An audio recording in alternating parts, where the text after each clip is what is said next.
approaching fast. Don't blink. Welcome to the Auto Brief News. I'm Amber Light, your resident telemetry obsessive and digital architect. And I'm Jim Carner. Keep the shiny side up, mate. I'm the man who still believes a luxury sedan shouldn't require a software engineering degree to operate the air conditioning. It's Wednesday, June 3rd, 2026. This is the studio, our dedicated space for tearing down the engineering, the philosophy, and the telemetry of the industry's most significant new releases. And today, we are looking at a car that has somehow managed to do the impossible. It has earned a compliment from Jim Carner. Don't act so shocked, Amber. I'm a reasonable man. I just have standards. Predictably aggressive, Jim.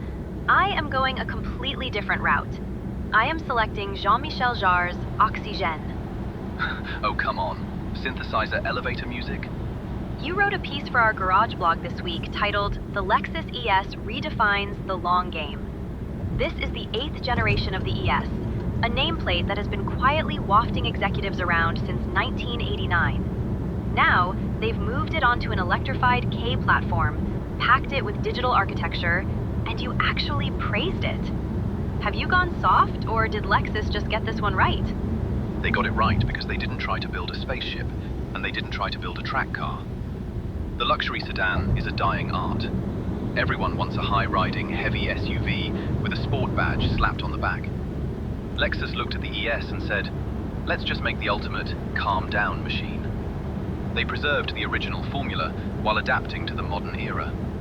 But before we get out the micrometers and measure the panel gaps, let's pause the telemetry for a word from our sponsors. This transmission is brought to you by our technical partners at mynotespace.com. In an era where your telemetry is stored in a cloud server you can't see, touch, or trust, you need a physical backup. MyNotespace provides notepads for the discerning driver. Whether you are charting tire degradation at Spa-Francorchamps or just tracking the oil changes on your classic 911, put pen to paper. Because if it isn't written down, it's just a rumor. Keep your data analog at mynotespace.com. All right, let's bring the all-new Lexus ES into the diagnostic bay. Let's start with the overall strategy, because Lexus is playing a very smart hand here. They aren't forcing everyone into a battery electric vehicle overnight. They are employing what they call a multipath philosophy. Which is a corporate way of saying, we know some of you still like internal combustion. Exactly. The new ES comes in 4 flavors. You have the self-charging hybrids, the ES300H, and the ES350H, which utilize their 6th generation hybrid technology with a 2.5-liter 4-cylinder petrol engine. And then you have the pure BEVs, the ES350E and the flagship ES500E. Let's talk about the flagship, the 500E, because that's the one that caught my eye. This isn't just a front-wheel drive wafter anymore. The 500E has Lexus's Direct 4 intelligent electric all-wheel drive system. They've put a 167 kilowatt E-axle at the front and an 88.3 kilowatt E-axle at the rear. It produces 343 brake horsepower and hits 100 kilometers per hour in 5.5 seconds. For a massive luxury barge, that is properly quick. It's not just quick, it's highly intelligent. The Direct 4 system adjusts drive torque distribution between the front and rear wheels in milliseconds, faster than any mechanical differential ever could. It can shift from a 100 to 0 front bias to a 0 to 100 rear bias, depending on acceleration, wheel speed, and steering angle. It creates an incredibly stable vehicle posture. But Jim, I have to ask you about the feature I know you secretly love, but should logically hate. The interactive manual drive. Yes, the interactive manual drive. It is, objectively, skeuomorphism. It's a virtual simulator in an electric car. It uses paddle shifters and software to simulate an 8-speed manual gearbox. It generates fake gear shifts, complete with a torque interruption to mimic a mechanical clutch. As a digital purist, I find it entirely illogical. Why introduce inefficiency into a perfectly linear electric motor? Because, Amber, humans are not perfectly linear. We operate on rhythm. We operate on tactile feedback. Yes, it's fake. I know it's fake. The car knows it's fake. But when you are driving on a winding road, the ability to pull a paddle, feel a mechanical jolt, and use engine braking to shift the weight of the car to the front axle before a corner. That is how you drive dynamically. It bridges the gap between the soulless, single-pedal appliance and the mechanical engagement of the past. It's a peace offering to the petrol heads, and I accepted. I suppose I can appreciate the psychological engineering behind it. Speaking of engineering, let's look at the dimensions and the chassis. They built this on a heavily revised Global Architecture K platform. It's a larger car in every dimension. It's 5,140 millimeters long, an increase of 165 millimeters over the old one. The wheelbase is stretched by 80 millimeters to 2,950 millimeters, and it's wider by 55 millimeters. Usually when a car grows that much, it ends up looking like a bloated whale. But chief designer Yahiko Kumai pulled off a masterstroke with the CleanTech X elegant styling. They added a black side molding that visually reduces the perceived height of the car, and the rear has this flowing, trunkless sweep that tapers beautifully. It has a planted, athletic silhouette without looking like it's trying too hard to be a sports car. And the aerodynamics are meticulously detailed. The BEV models feature active grille shutters to reduce drag. But my favorite detail is on the underside. They engineered a full, dimpled undercover to smooth the airflow. And for the first time on a Lexus, they added aero-stabilizing fins directly onto the undercover to suppress turbulence at the rear. That is exactly what I love. Hidden, obsessive mechanical engineering. You can't see those fins, but they are working constantly to give you a more stable ride. They also swapped out the old suspension setup. The front is a newly designed McPherson strut, but at the rear, for the first time in an ES, they fitted a multi-link suspension. Combined with the AHBC electronically controlled braking system, it uses an electric cylinder instead of a pump motor. And if you don't spec the adaptive variable suspension, the car uses vehicle braking posture control. When you brake into a corner, it actively adjusts the braking force across the wheels to reduce body roll, front dive, and rear lift. It keeps the cabin perfectly level. Which brings us to the cabin, the interior, the sanctuary. This is where Lexus absolutely schools the European competition right now. The interior design is governed by the concept of omotenashi, the Japanese principle of anticipatory hospitality. I love what they've done with the Tazuna cockpit. It's human-centered. The 14-inch touchscreen display is massive, but it's ultra-slim, only 10 millimeters thick, and the computing power behind it is phenomenal. The new Lexus Connect system has 4 times the processing speed and 256 gigabytes of memory. You can keep your gigabytes. I don't care about the processing speed. Do you know what I care about? The hidden switches. I was waiting for this. It is brilliant. The industry trend is to take every single button, the heated seats, the demister, the fan speed, and bury it 3 menus deep inside a touchscreen. Lexus looked at that and said, no, that's dangerous and annoying. But they also wanted a clean design. So they created these touch switches set into the panel trim that are completely invisible until you turn the car on. Then they illuminate. You get a clean, minimalist aesthetic, but you still get dedicated linear controls for your climate and mirrors. It's the perfect compromise. It really is an elegant solution. They've also introduced a new trim material called bamboo layering.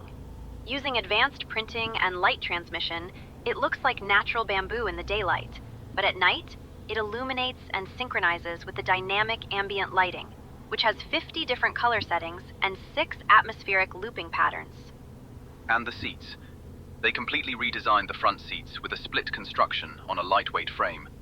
But if you want the true oligarch experience, you order the High Plus grade with the rear comfort package.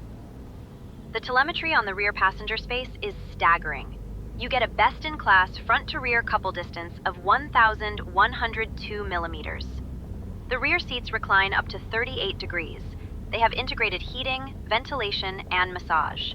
And for the passenger sitting behind the front seat, an extending ottoman leg support comes out, while the empty front passenger seat power folds completely forward to open up the view.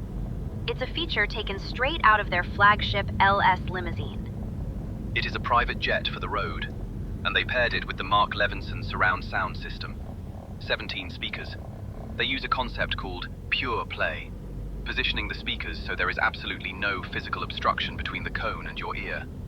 Combined with the acoustic glass, the silencers in the rear end, and the 6 meters of sound-damping adhesive in the floor, you could sit in the back of this car at 130 kilometers per hour and whisper a conversation. Or use the new intelligent voice agent. The microphones recognize whether the driver or the passenger is speaking. It understands natural language. You can ask it for live flight status or stock data. Because that's exactly what I want to do while driving a winding alpine pass. Check my mutual funds. You are missing the utility. It's about seamless integration. Speaking of which, the new ES introduces the Smart Digital Key Plus. You don't even need to open an app. It's integrated into your smartphone wallet. Even if your phone battery dies, the NFC chip allows you to unlock and start the car. You can share the digital key with up to 6 other people instantly. I still prefer a heavy piece of metal and leather in my pocket, Amber. A digital key just means I have to trust a server somewhere, not to lock me out of my own car. But I will concede that the safety tech is impressive. The new Lexus Safety System Plus has upgraded sensors.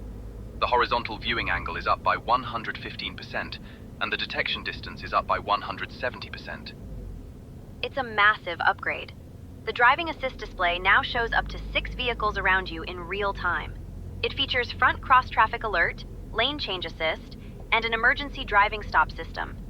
If the driver monitor camera detects that you are unresponsive or losing consciousness, it will automatically slow the vehicle to a halt within its lane and activate the hazard lights. It also features a drive recorder that constantly loops 360-degree video, which automatically saves the 10 seconds before and after an impact. It's an absolute fortress of data and safety. It is a heavy, complex fortress, but they hid the complexity under a layer of extreme luxury and refinement. Shifting gears to our community segment, it's time for the What's in the Glove Box poll. Let's see what scenario we've cooked up this week. Every week on our Instagram, represented by our helmet mascot, we pose a highly specific scenario. This week, you are being chauffeured in the back of the new Lexus ES 500e High Plus grade. The rear seat is reclined to 38 degrees. The ottoman is deployed. The Nano X climate control is gently moisturizing the cabin air, and the cabin is dead silent thanks to the acoustic glass. What song do you ask the driver to put into the Mark Levinson audio system? When you are in a vehicle this meticulously crafted, where the panel gaps are measured in fractions of a millimeter and the sound deadening is absolute, you cannot play anything sloppy. You need the most immaculately produced album of the decade. I'm asking the driver to slide in Steely Dan's Arja, the studio precision, the flawless drum takes by Steve Gadd, the crystal clear jazz chords. It perfectly mirrors the obsessive Japanese engineering of the ES. That is surprisingly thoughtful, Jim. I respect the logic.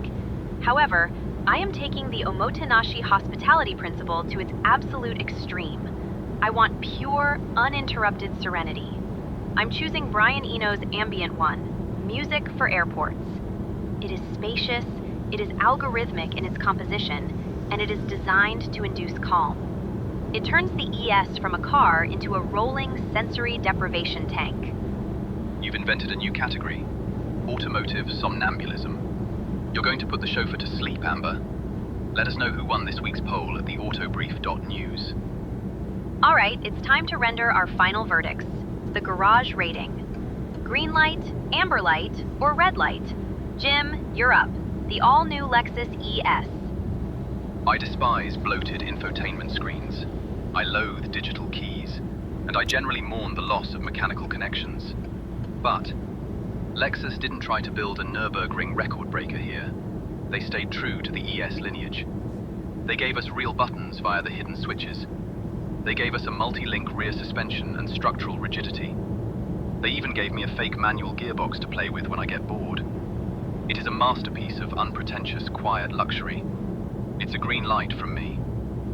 Wow, 2 green lights for you in less than a month. I am writing this down in my MyNote Space logbook. For me, it is also a very confident green light. Lexus has executed the multipath strategy flawlessly.